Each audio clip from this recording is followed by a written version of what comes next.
Okay, hello po and welcome sa isa na namang walang kakwenta-kwentang video natin ngayong araw. And for today's video ay pag-usapan po natin itong napanood ko dito sa Itbulaga. Yung original hindi yung fake Bulaga.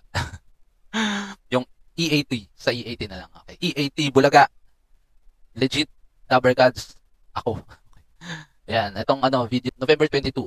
Yan. Ito yung Miles kinilig sa pick-up line ng Mr. Cuticle. Sugod bahay mga kapatid.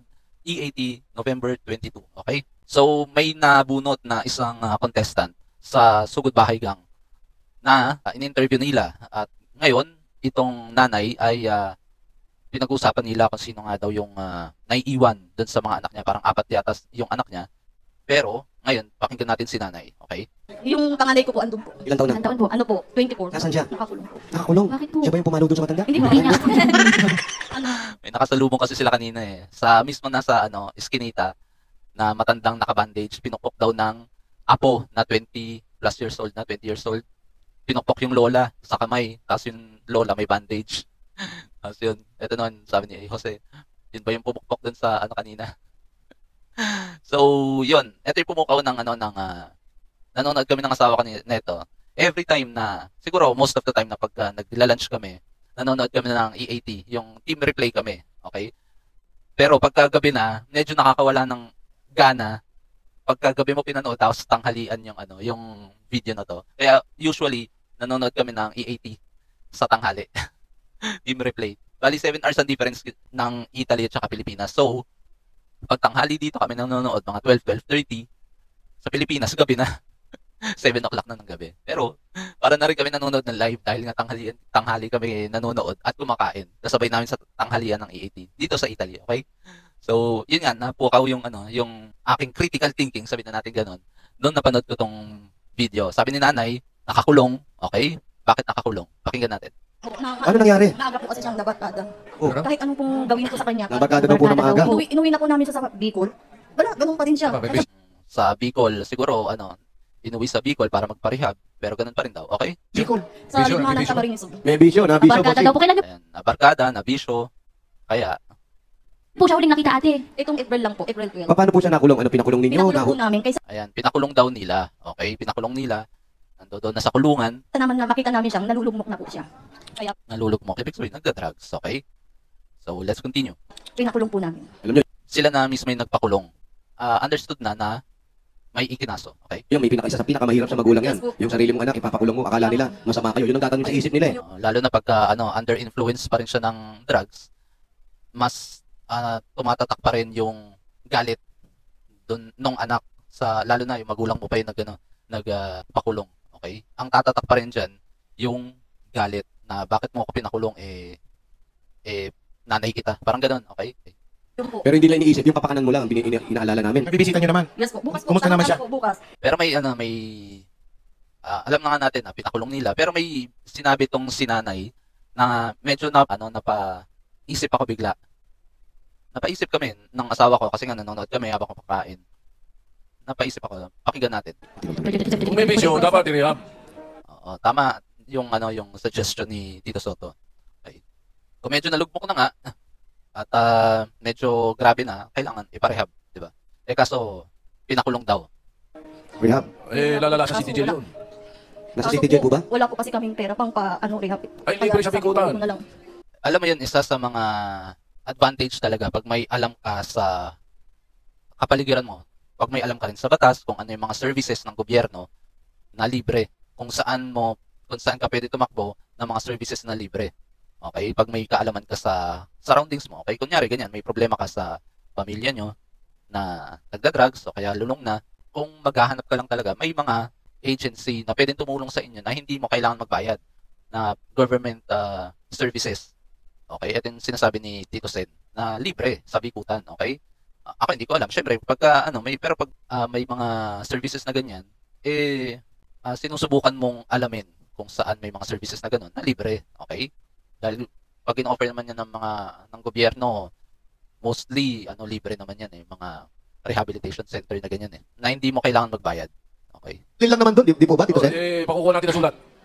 Yung may napanood ko din yung interview ni Julius Babaw dun sa vlog niya, in-interview niya si G. Romano. Yun, mukhang government rehabilitation center din. Parang ganun. Doon siya nandoon ngayon. Hindi, kung city jail o presinto, may kaso ba siya? Bakit doon yung Wala dinala? po, kami lang po yung nagpaano sa kanya. Kasi Ayun. Eto, dito ako na, yung napaisip bigla. Tinanong ni Jose kung may kaso ba sa kanya. Tapos sabi ni nanay, wala. Parang napaisip ako, paano nasa kulungan siya nang walang kaso, pero nasa loob siya ng kulungan? Okay? Alam mo yung critical thinking na lang na napaisip kami, sabi, bakit nasa loob siya nang walang kaso? Hindi pwedeng nasa loob siya ng kulungan nang walang nagkakaso sa kanya. Eh dito si nanay, sabi niya sila nagpalibing, nagpakulong, pero sabi ni Jose, kung may kaso, sabi wala. Parang doon ako napaisip, bakit wala?